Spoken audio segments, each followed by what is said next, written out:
Today is the 11th meeting of the Emotional Harmony Seminar, and we're going to discuss today knowledge and understanding as a way of transforming our emotional states, of getting free from negative emotions, and also how we may handle or cope with people who are negative, with negative persons.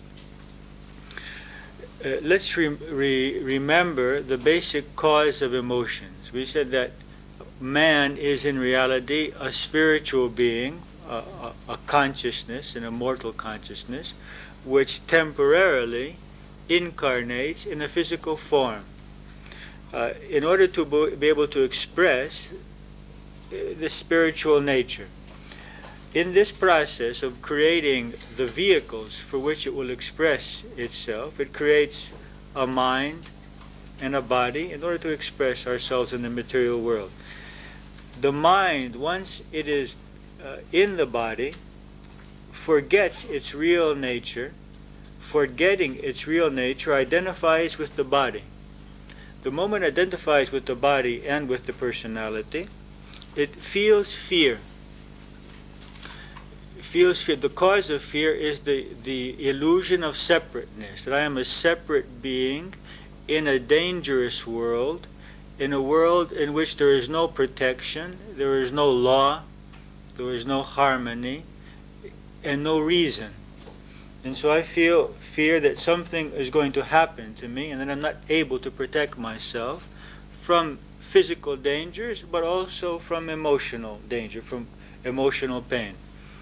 This fear causes us to attach ourselves to certain persons, situations, objects, and states, and that attachment creates further fear because we fear we may not be able to achieve that. We fear once we have it that we may lose it. We feel jealousy towards those who have what we don't have and believe we have to be happy.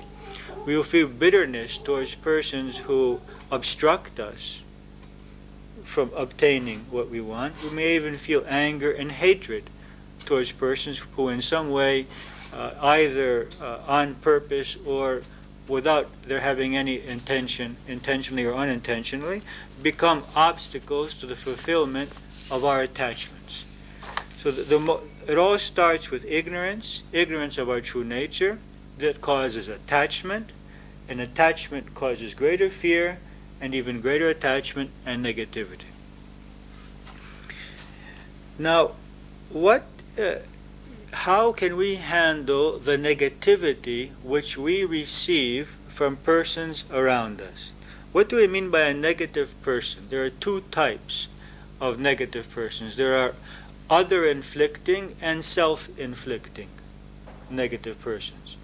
The other-inflicting negative person is the person who blames, who criticizes, who condemns, who demeans, who in many ways creates the thought form that we are to blame for his reality, or that we are not worthy or we are not good. And we get the message from this person that he does not love us, that he rejects us. That's one kind of negative person, the person who gives us a continual barrage of criticism or negative affirmations towards ourselves. The second kind of negative person is the self-inflicting negative person, who is always complaining, never happy, is a pessimist, feels the victim of life, in general radiates a sense of unhappiness and is always complaining about how unfortunate he or she is, and how much he or she is a victim of life circumstances. In both cases, contact with this kind of negativity, either whether it is a rejection of our own being or this simply this self-depressive, this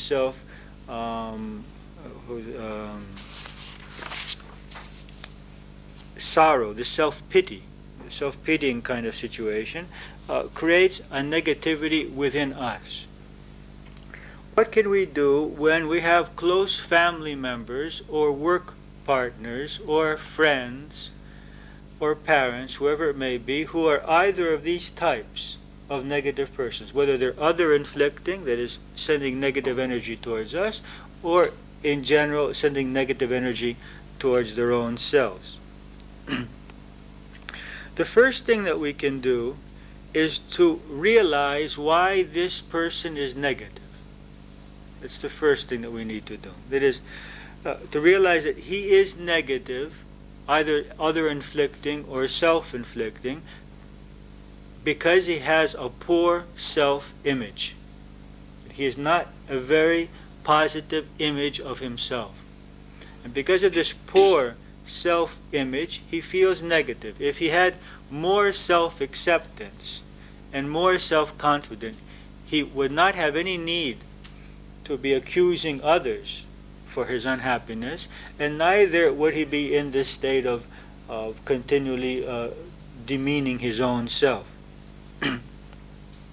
He doesn't believe in himself, and he doesn't believe in the world. He doesn't believe in others. He has no trust anymore in other persons, or in life, or in God, or in his own self.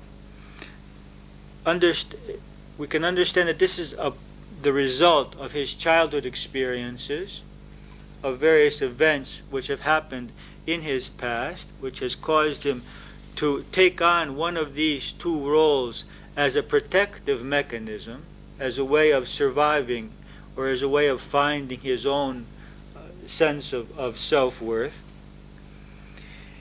And that basically he's afraid. So rather than condemning this person because he's lazy or negative or not responsible, we can use a metaphor which we have spoken about at other times, and that is that imagine that he has two broken legs. Rather than saying he's lazy and unworthy and condemning him, to remember that at some point in his life, those two legs of his personality, which are called self-confidence, confidence, and self-acceptance, were broken in his childhood years. And it's not that he's not to be condemned for being lazy.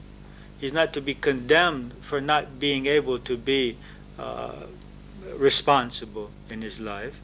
But he needs understanding and help to heal those legs, which were broken in his childhood years, and which make him unable at this time to be able to function in an adult way, in a responsible way, in a peaceful and loving way at this time. So the first thing we need to do is to understand that this person is suffering, has a problem.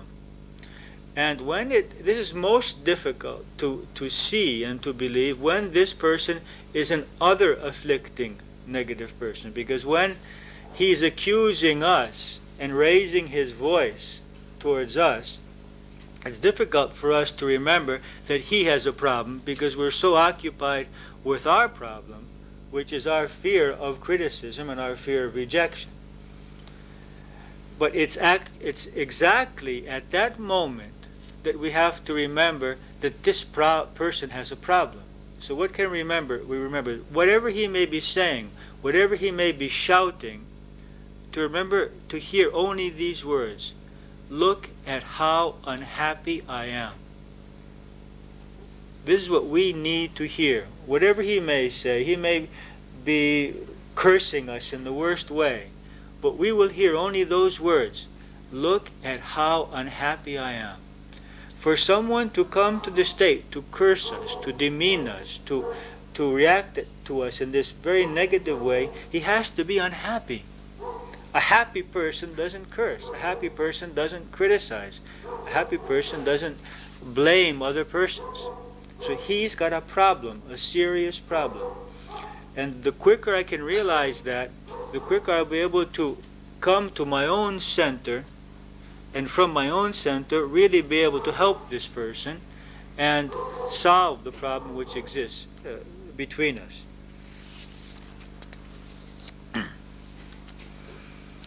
So the first thing that we need to do is to realize that this person is a victim. We may feel the victim. We may feel that we are being done injustice. But this person is also a victim. He's a victim of his beliefs. He's a victim of his programming, a victim of his fears, a victim of his lack of positive self-image, which causes him to be a negative person.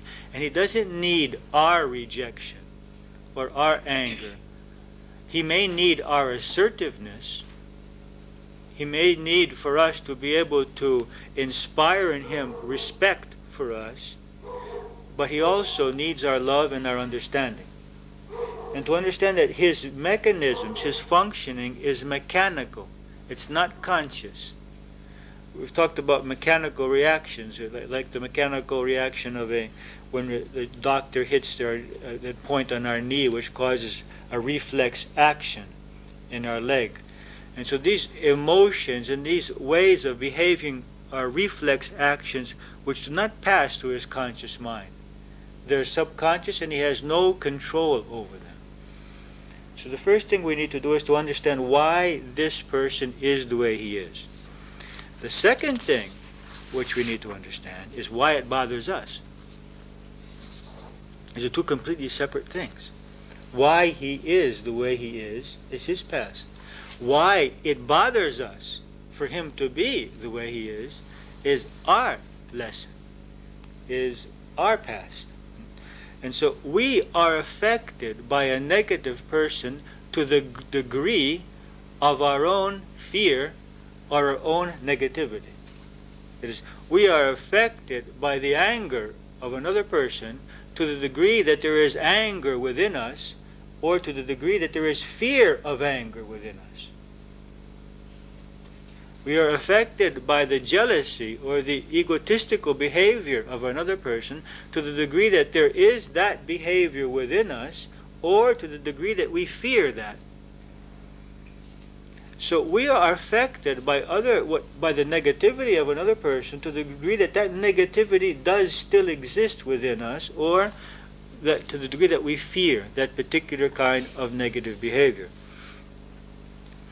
And this functions in two ways. We have talked about the mirror effect, in which whatever is within us mirrors or reflects off that person and returns to us as a specific kind of behavior, and that we draw from people specific kinds of behaviors which reflect what we expect from them and what we believe about ourselves. But if we expect abandonment, or we expect criticism or jealousy or negativity or aggressiveness, then that expectation will draw that from that person.